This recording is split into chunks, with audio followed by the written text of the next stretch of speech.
high-end restaurant buzzing with quiet elegance becomes the stage for an encounter that would change the course of a massive business deal. A wealthy CEO, arrogant and dismissive, makes a single comment to a waitress, a comment that not only exposes his character but ends up costing him a $400 million contract. This is the story of how pride, prejudice, and a lack of respect can unravel everything in an instant. The restaurant glowed like a palace of glass and gold, with chandeliers dripping light like liquid diamonds across polished tables. Silver cutlery rested on crisp linen, each fork and knife lined with military precision, while the low hum of conversation floated like a symphony of whispers. Here, deals were sealed that shifted markets, and fortunes were decided over wine glasses filled with vintages older than the people drinking them. Behind velvet curtains and marble floors, this was not just a place to eat. It was a place where power revealed itself. Into this atmosphere walked the CEO, his entrance less of a step and more of a performance. He didn't just walk, he glided with the arrogance of a man who believed every eye belonged on him. His tailored suit was sharp enough to cut, his gold watch flashing as though announcing wealth louder than words. He smiled at no one but looked at everyone, his presence as heavy as the fortune he was about to secure. He was convinced that tonight would end with ink on paper, signatures locking in a $400 million deal that would crown his empire. Seated already were his potential partners, a group that valued precision and respect above all else. They rose slightly as he approached, their eyes measuring him in silence. He shook hands briskly, his grip crushing, as if to prove dominance before words were even exchanged. As the men settled back into their seats, he leaned in, his voice booming with confidence, discussing profits, numbers, and expansions that made him sound less like a man and more like a machine of wealth. His tone left no room for doubt. He believed that money itself was his language of power, and anyone not fluent in it was beneath him. The moment was interrupted by the quiet arrival of the waitress. She moved with a grace that blended into the restaurant's elegance, a calm professionalism that came not from servitude but from dignity. She carried herself like someone who understood that respect was her uniform, her smile neither forced nor fragile. With a polite nod, she greeted the table, her voice soft yet steady as she prepared to take their order. Notebook in hand, she asked thoughtful questions, careful to match her words to their needs. But before she could finish her first sentence, the CEO snapped his fingers lightly, cutting through her voice as though her words were noise unworthy of his time. His lips curled into a smirk as he barked, "Don't be stupid, just do what I said." The insult hung in the air, sharp as broken glass. The conversation at nearby tables slowed, a few heads turning instinctively before quickly returning to their meals. At the CEO's table, the potential partners froze, their faces unreadable but their silence speaking volumes. They exchanged fleeting glances, quick, subtle, almost imperceptible, yet filled with meaning. They had seen this before, in boardrooms and business trips, in men who believed their wealth granted them permission to demean others.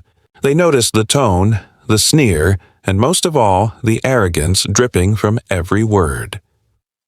The waitress stood still for a heartbeat too long, her smile faltering only for a flicker, her eyes betraying the sting she felt. But then, with practiced composure, she drew in a breath, steadied herself, and continued as if nothing had been said. She wrote down the order, her pen moving with calm precision, refusing to let the insult crack her exterior. Her dignity, though bruised, remained intact. She answered politely, nodded once, and walked away with steps so steady it almost masked the heaviness in her chest. The CEO leaned back in his chair, satisfied with himself, mistaking cruelty for control. He believed he had set the tone, that, by reducing someone else, he had elevated himself in the eyes of his audience. His smirk lingered, his ego swelling with the illusion of dominance. But across from him, the investors saw not strength but weakness. They didn't see a man of vision, but one who could not command respect without resorting to humiliation. They saw a man who valued profit over people, power over humility. Their eyes followed the waitress as she moved across the floor, still working with elegance despite the wound in her pride. They noticed how she spoke to other guests, how she managed to smile genuinely at those who treated her kindly, and how she carried herself like someone far stronger than the insult thrown at her. The contrast was stark, her quiet grace against his loud arrogance. Silence settled around the table like smoke. Though the CEO continued to talk, filling the air with boasts about his company and its reach, the investors' minds were already shifting. They were men who had built their fortunes not only on numbers but on trust, character, and the weight of a man's word. And in that moment, they realized they were no longer evaluating his business. They were re-evaluating him. The evening was still young. The food not yet served, the contracts not yet signed. But the first crack had already appeared, hairline and invisible to the CEO, but glaringly obvious to those who mattered most. He believed he had won a moment of superiority, yet in truth he had already begun to lose something far greater. The main first course arrived on trays that gleamed under the soft light, each plate a work of art, delicate flavors arranged with precision. The investors lifted their forks carefully, their eyes glancing not only at the food but at the man who sat across from them. The conversation began politely, directed toward the CEO as one of them asked about his company's vision for the next 5 years. He leaned forward with a confident grin, launching into a speech that sounded less like conversation and more like a performance. He spoke of profits as if they were trophies, of acquisitions as though they were battles won, and of employees as though they were chess pieces to be moved at will. He described his ability to keep workers in line with pride, as if fear and pressure were proof of good leadership. Each sentence dripped with self-satisfaction, as though the deal was already his, and the evening nothing more than a celebration of his superiority. The investors listened in silence, nodding when necessary, but their eyes were sharper than their expressions revealed. They weren't hearing numbers anymore. They were hearing the tone behind the words, the lack of humility in every boast. For men who had seen empires rise and fall, this was not new. They had met men like him before, men who believed money, excused arrogance, men who confused dominance with leadership. They didn't interrupt, allowing him to speak, all the while storing every detail like careful accountants of character. The rhythm of his monologue was broken when the waitress returned, balancing drinks on a tray. She placed them gently on the table, her movements steady and efficient. Yet the CEO's eyes narrowed with irritation. He tapped his watch dramatically, sighing as though her timing were an insult to his schedule. "Finally," he muttered, his lips curling. Then, with a voice loud enough for the entire table to hear, he scoffed, "You're so slow. Next time, try keeping up." The words hit heavier than before, a deliberate sting rather than a casual dismissal. The investors looked at one another again, but this time their glances lingered longer, their silence heavier. The CEO chuckled to himself, convinced he had just emphasized his authority, unaware of how small he had made himself appear. The waitress, once again, did not let the insult break her. She straightened her shoulders, forcing a gentle smile, and asked if anyone at the table would prefer a different vintage of wine. One of the investors turned to her, deliberately ignoring the CEO's arrogant snicker, and asked a question about the menu. She answered calmly, her voice smooth and confident, describing the preparation of the evening's special in detail, noting subtle flavors, even suggesting a pairing that would complement their dish. Another investor asked about the wine, and she spoke knowledgeably about its origins, its notes, and why it was selected for tonight's menu. The men leaned in slightly, intrigued. Her answers were not rehearsed but genuine, layered with an understanding that spoke of both training and dignity. She didn't stumble, didn't rush, didn't falter under the weight of the CEO's glare. Instead, she handled herself with grace, her professionalism shining brighter because it was tested under fire. The contrast was impossible to ignore. On one side of the table sat a man bragging about control, about bending others to his will, about measuring success by how tightly he could grip those beneath him. On the other side stood a woman with no wealth, no title, no influence over their business, yet she displayed composure, intelligence, and a strength of character that outshone all of his boasts. As she left, one investor leaned back in his chair and spoke softly in his native language, a proverb carried from his culture. The measure of a leader is how he treats those with no power over him. The others nodded slightly, understanding the weight of the words. It was not just a proverb, but a principle, and tonight it had revealed the truth about the man they were here to evaluate. The CEO, oblivious to the subtle shift around him, continued talking as though nothing had changed. He launched into another story of a takeover, laughing about how he had cut the dead weight from a company to boost profits. He bragged about contracts won by squeezing partners to the breaking point, about employees who worked late into the night out of fear of losing their jobs. He thought these stories impressed, but to the men across the table, they were red flags, painted in neon.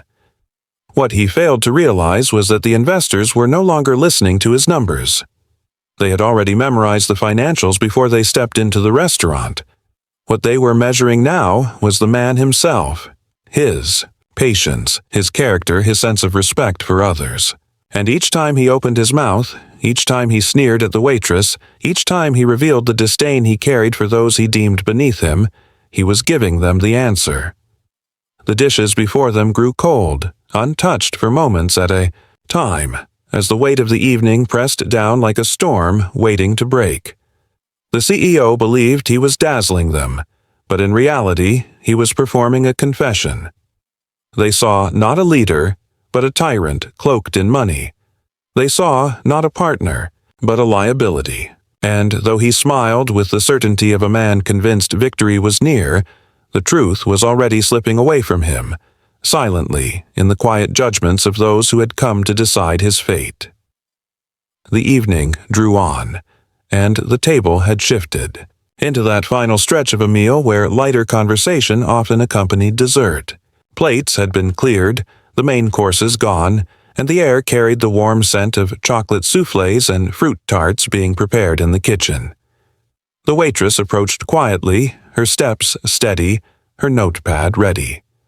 With the same composure she had shown all night, she leaned slightly forward and asked the table if they might prefer lighter options for dessert, perhaps a fruit plate, perhaps something less heavy to end the meal. Her voice was gentle, careful, professional. But before she could even finish, the CEO slammed his hand against the tablecloth, his voice erupting across the restaurant like a thunderclap. "Are you incapable of listening? I told you what I want. Stop wasting my time, stupid." The words cracked through the air with such force that nearby tables went silent. Forks paused mid-air. Conversations broke off, and the clink of glassware faded into stillness. Dozens of eyes turned toward the outburst, some in shock, others in quiet disgust. The elegance of the restaurant, once defined by muted conversation and graceful service, now held attention so sharp it felt as if the chandeliers themselves trembled with it.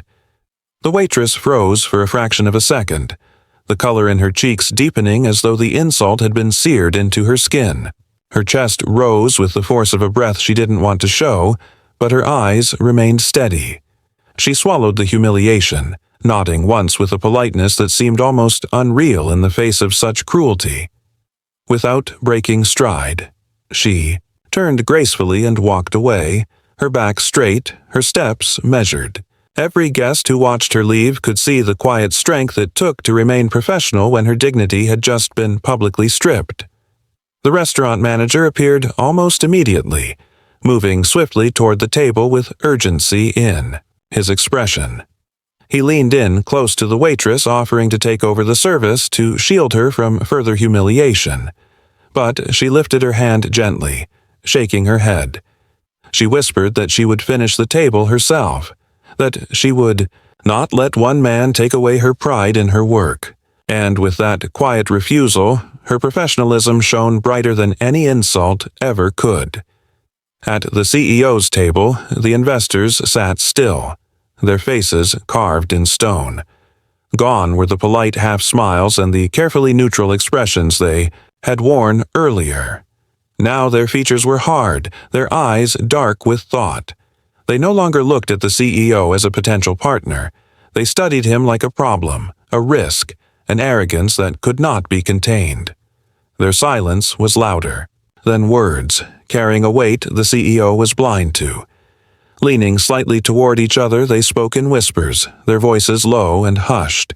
The language was not English, but the intent was unmistakable. Their glances toward the waitress, their subtle shakes of the head, their quiet exchanges, they were conferring, weighing what they had just seen. Every insult that had spilled from his lips had been an invisible strike against him, and now, with his voice raised loud enough for the world to hear, the strikes had become fatal. One investor rose from his seat, adjusting his jacket as he murmured an excuse about needing to make a call. He walked away toward the back of the restaurant, disappearing behind velvet curtains. To the CEO, this looked like routine business, perhaps a logistical detail being handled to move the deal forward. He leaned back in his chair with a smug grin, swirling his glass of wine as though the silence around him were a sign of victory. What he didn't realize was that his silence was not filled with awe, but with final judgment. The investors were not admiring him. They were deciding against him. His arrogance had created a crack earlier in the evening, but now the crack had widened into a chasm too deep to repair. The restaurant itself seemed to carry the weight of what had happened.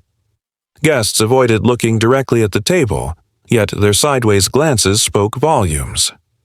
The waitress, though wounded, returned briefly with a tray, her hands steady despite the storm within her. She served without a word, without hesitation, proving to everyone but the man who insulted her that true dignity is unshakable even under fire. The CEO raised his chin proudly, interpreting her silence as submission, unaware that everyone else saw it for what it was, strength in its purest form. He mistook the investors' lack of response as admiration, as though they were impressed by his dominance. He mistook their quiet for agreement, when in truth it was the silence of men who had already made their decision. The tension around the table was no longer invisible. It was a presence, a shadow hovering over every word, every bite of food left untouched. Something irreversible had shifted, something the CEO could not see. He believed the night was still his, that the deal was already sealed. But in reality, it had already slipped through his fingers, lost the moment he chose cruelty over respect. And though the room returned slowly to its quiet murmur, the truth remained. His empire had just begun to crumble, and he was the only one blind to it. The investors returned to the table with measured steps, their expressions unreadable but their silence louder than any words could be. The CEO sat tall, convinced the moment was about to tilt in his favor, that perhaps their quiet conference had been about final details, about sealing the massive deal he believed he had already earned. He straightened his cufflinks, smirk tugging, at the corner of his mouth, ready to accept their congratulations. But the air had shifted. No longer filled with the soft hum of fine dining. It carried a heaviness, a judgment that settled like lead. The waitress approached again, her tray balanced in steady hands, her face composed despite the humiliation she had endured. One of the investors turned to her, not to the CEO, and with sincerity that broke through the tension, said, "Thank you for your patience tonight. You've been the most professional person in this room." The words landed like a stone in still water, ripples spreading through the silence. Guests at nearby tables raised their heads, catching the exchange, recognizing that something extraordinary was unfolding. The waitress blinked, caught off guard, but managed a quiet nod, her composure holding firm. The investors rose from their seats, and one of them extended his hand to her. She hesitated only for a moment before taking it, their grip warm, deliberate, a gesture of respect that stood in direct opposition to the cruelty she had endured earlier. The others followed, shaking her hand with genuine appreciation, each one acknowledging her grace as though she, not the man seated at the head of the table, had been the true host of the evening. The CEO's smirk faltered, confusion flickering, across his face as the scene unfolded. He cleared his throat, trying to reclaim control, but the investors had already turned to him. Their voices, when they spoke, were no longer the polite, measured tones of business negotiation. They were sharp, decisive, final.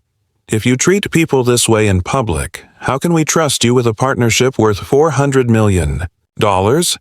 Respect cannot be bought. The sentence cut clean, leaving no space for argument, no room for misunderstanding.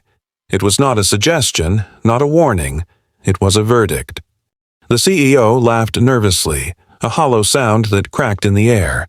He waved a hand toward the waitress, scoffing as he tried to brush it off. "She's just staff," he said, as though that single word excused everything. "You're not serious. You can't let something so small get in the way of business this big." But his words, meant to minimize, only exposed the rot beneath his facade. He scrambled for footing, insisting that he had been under stress, that his words had been misunderstood, even attempting to blame the waitress for being inattentive. Yet the investors did not budge, their expressions unmoved. They had heard enough. They were already gathering their belongings, adjusting their coats, and preparing to leave. Desperation crept into the CEO's voice as he leaned forward, insisting that the deal was too valuable to lose over nonsense. His voice rose, echoing, with the panic of a man who suddenly realized he was no longer in control. But the investors were already walking, their chairs sliding back with deliberate calm, their decision sealed. The sound of their footsteps carried finality, each step away from the table hammering home the collapse of what had once been within his grasp. The CEO remained seated, surrounded by half-eaten plates, expensive glasses of wine now bitter in, his mouth and the hollow silence of a restaurant that had witnessed his undoing. His empire may have been vast, his fortune immense, but tonight it had crumbled, not from market forces or hostile takeovers, but from a single word, spoken with arrogance and disdain. Stupid. That one insult had echoed far louder than his boasts, costing him not only a contract but the image of a leader he had tried so desperately to project. The waitress stood nearby, still shaken, her cheeks flushed with the memory of public humiliation. She could not have known that she had just become the reason a deal worth $400 million had collapsed. She only knew that she had chosen dignity when she could have crumbled, professionalism when she could have walked away. And though she left the evening with no wealth gained, no power claimed, she carried something the CEO had lost: respect, the kind that cannot be bought, the kind that cannot be faked. As the investors disappeared through the doors, the lesson lingered in the air, unspoken yet undeniable. Power and wealth can command attention, they can intimidate for a moment, they can even silence a room. But they cannot replace the simple force of humility, the unshakable strength of dignity, or the lasting weight of respect. In the end, it was not the man with millions who held authority in that room, but the woman who refused to let cruelty strip her of grace. And as the chandeliers glimmered overhead, the truth settled in like the final line of a story. Arrogance may rise high, but respect will always have the final word.